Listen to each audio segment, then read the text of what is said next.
श्री शिवाय नमस्तुभ्यम हर हर महादेव। स्वागत है आपका हमारे चैनल वास्तविक जानकारी पर। दोस्तों, आप सभी लोग जानते हैं कि कल है एकादशी का बहुत ही विशेष दिन और ये है एकादशी गुप्त नवरात्रों के बाद आने वाली। अगर आपके जीवन के दुख खत्म होने का नाम नहीं ले रही है, एक के बाद एक तकलीफ परेशानी आती चली जा रही है, कष्ट समस्याएं जीवन में हमेशा बनी हुई है, किसी बीमारी ने घेरा हुआ है, परिवार में क्लेश खत्म नहीं हो रहा है, सुख शांति समृद्धि नहीं है, धन नहीं आ रहा है, तो इस एकादशी के दिन इस मंगल सुधा वाले उपाय को करना मत भूलिएगा। जितनी भी मेरी माताएं बहनें इस वीडियो को सुन रही हैं, देख रही हैं, अपने परिवार की खुशियों के लिए इस वाले उपाय को इस एकादशी के दिन जरूर कीजिएगा। पूज्य गुरु जी की कथा से सुन करके और समझ करके पूरे उपाय को बड़े ही विस्तार से बताऊंगा, परंतु उससे पहले आप सबसे एक छोटी सी प्रार्थना। जो लोग पहली बार आए हैं, चैनल को सब्सक्राइब जरूर कीजिएगा और वीडियो को लाइक करके देव आदि देव महादेव जी का कोई सा भी प्यारा नाम कमेंट बॉक्स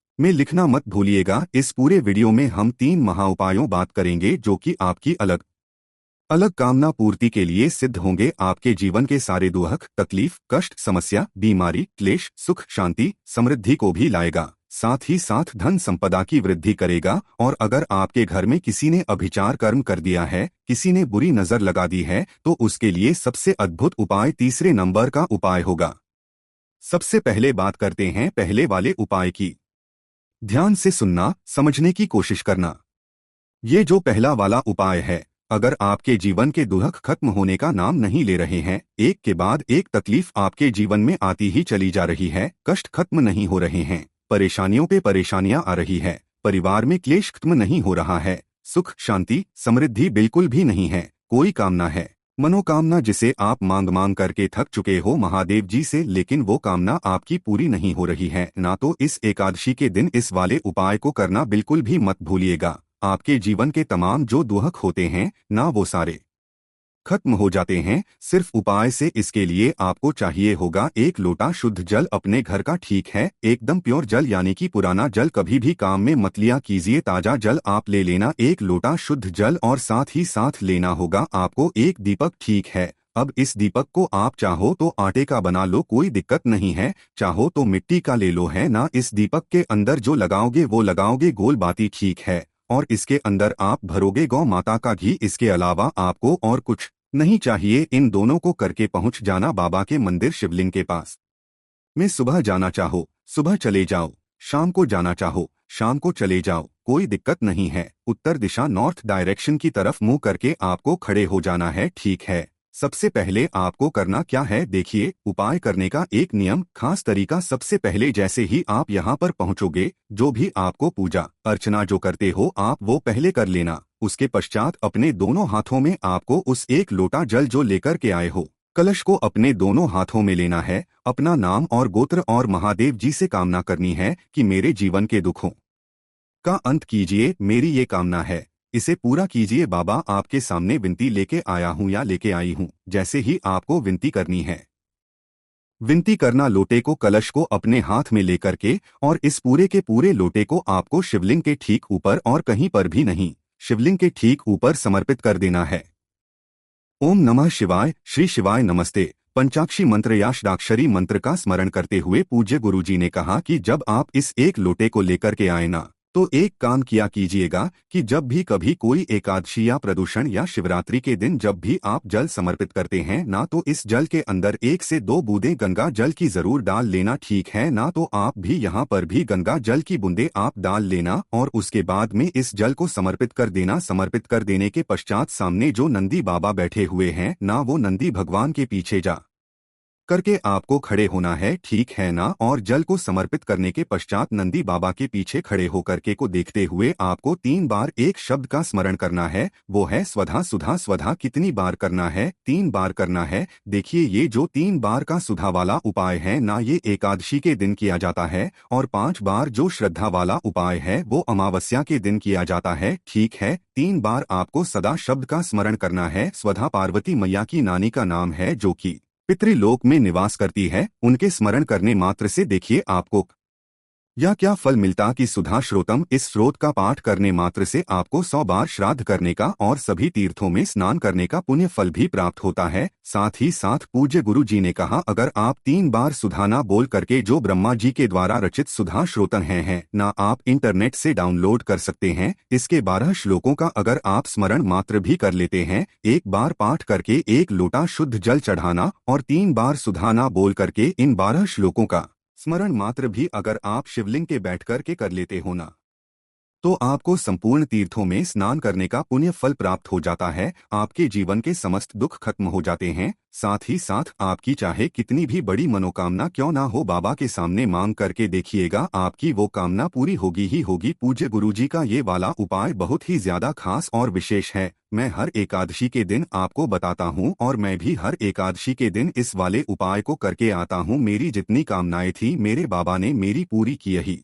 मैं जी से मांगता हूँ कि आपकी भी सबकी कामनाएं पूरी जरूर हो। ये तो हो गया पहला उपाय, ठीक है। दूसरा वाला उपाय अब ध्यान से सुनिएगा। ये जो दूसरा उपाय है ना, ये किन लोगों को करना है? अगर आपके घर में धन नहीं आ रहा है ना, संपदा नहीं बढ़ रही है, वैभव नहीं बढ़ रहा है, वैभव में कमी आ रही है, जो आपने व्यापार खोला है व्यापार अच्छे से नहीं चल रहा है, घर में धन कहीं से आ ही नहीं रहा है ना, तो धन संपदा की वृद्धि के लिए और वैभव को बढ़ाने के लिए एकादशी का इससे सुंदर उपाय हो ही नहीं सकता। माता लक्ष्मी जी का अंश सदैव आपके घर में विराजमान होता है। इसके पीछे पूज्य गुरु जी ने एक कथा में भी वर्णन किया था कि इस वाले में जब महादेव जी, लक्ष्मी मैया ने महादेव जी से कुछ मांगा था तो महादेव जी ने यही एक बोला था कि जो भी व्यक्ति बेलपत्र पेड़ के नीचे एक दीपक, ध्यान रखना, जो भी व्यक्ति बेलपत्र पेड़ के नीचे एक दीपक गाय के घी का गोल बत्ती का लगाएगा, हे लक्ष्मी तुम उनके साथ उनके घर में प्रवेश जाना। एकादशी के दिन प्रदोष काल में, ठीक है।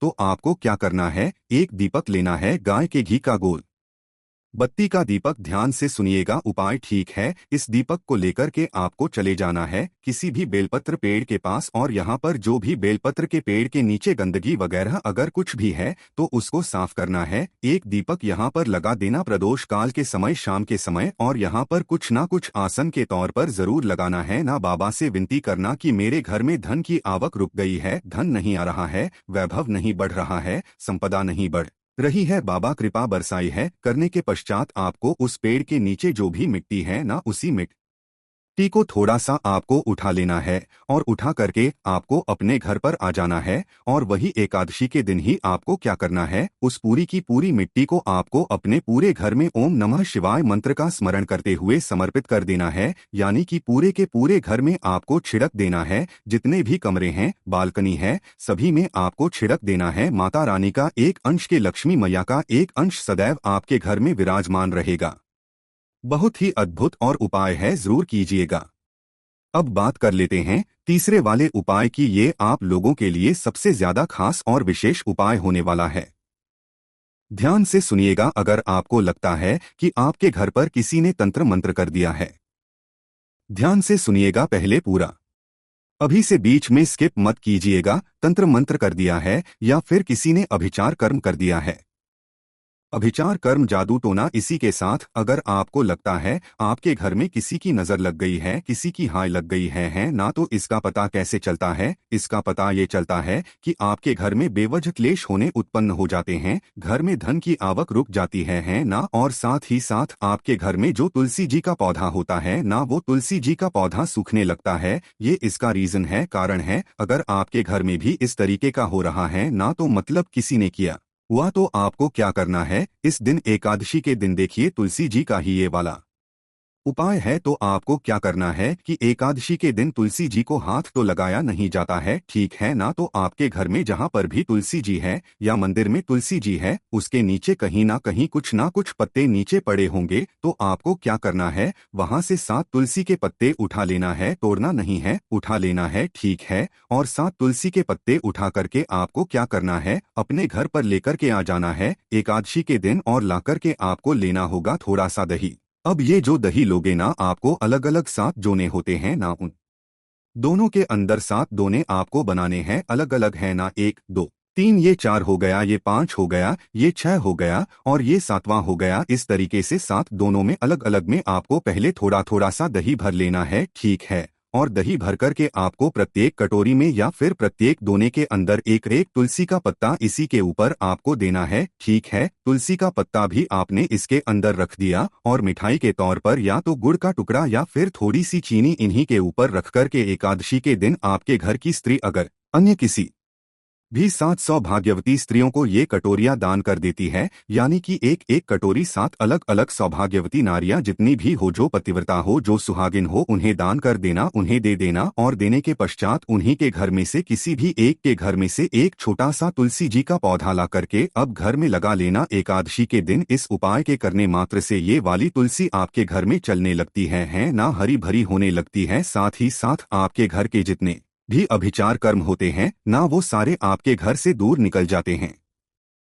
पूज्य गुरु जी के ये सभी उपाय बहुत ही ज्यादा खास और विशेष जरूर कीजिएगा। अब मैं बात कर लेता हूँ आज के इस वीडियो का सबसे आखिरी सबसे अंतिम उपाय। अगर कोई भी व्यक्ति अपनी नौकरी को लेकर के परेशान है, उसकी नौकरी नहीं लग रही है, काफी सारे उपाय व्रत सब कुछ करके देख लिया है ना, तो उसके लिए आपको ये वाला उपाय जरूर करना है। आपकी नौकरी विद इन 3 मंथ 3 महीने के अंदर अंदर नौकरी का योग जरूर लगेगा। इस वाले उपाय के लिए आपको क्या चाहिए होगा? 11 तुलसी के पत्ते चाहिए। ठीक है, 11 तुलसी के पत्ते लेना, 1 लोटा शुद्ध जल। देखिए, एकादशी के दिन आपको तुलसी जी के पत्ते तोड़ने नहीं है, उसके नीचे जो भी पत्ते पड़े हुए हैं चाहे वो खंडित क्यों ना हो, कोई दिक्कत नहीं है। आपको 11 तुलसी के पत्ते ले लेने हैं, 1 लोटा शुद्ध जल लेना। इसी जल के अंदर आपको 1 से 2 बूंदें गंगाजल की मिला लेनी है ना, 1 से 2 बूंदें गंगाजल की मिलाना। और इसी वाले कलश के अंदर आपको वो 11 तुलसी के पत्ते डाल देने हैं और इन्हें लेकर के पहुंच जाना है आपके आसपास जो भी भगवान श्री हरि नारायण विष्णु जी के स्वरूप का मंदिर है ना, वहां पहुंच जाना। वहां पहुंचने के पश्चात इस कलश को आपको उनकी चौखट पर रखना है अपनी कामना कह करके, और इनके मंदिर की आपको 11 परिक्रमा करनी है। 11 परिक्रमा करने के पश्चात अपनी कामना कह करके इस कलश को यहाँ से उठाना और आसपास जो भी हरा वृक्ष मिले या हरा, वहां पर जाकर के इस जल को अपनी कामना कह करके समर्पित कर देना। ज्यादा से ज्यादा 3 महीना आपकी जो भी नौकरी की समस्या चली हुई आ रही है ना, वो हमेशा के लिए खत्म जरूर होगी। अब आप अपने हिसाब से इन उपाय को कर सकते हैं। कोई भी दिक्कत समस्या परेशानी आती है तो सामने से कमेंट करके पूछ सकते हैं। साथ ही हमारे वेबसाइट वास्तविक जानकारी .blogspot.com पर जाकर भी आप लोग ये वाले उपाय को अच्छे से पढ़ सकते हो और वहां से भी जो है इस उपाय की जानकारी ले सकते हो। श्री शिवाय नमस्तुभ्यम। हर हर महादेव।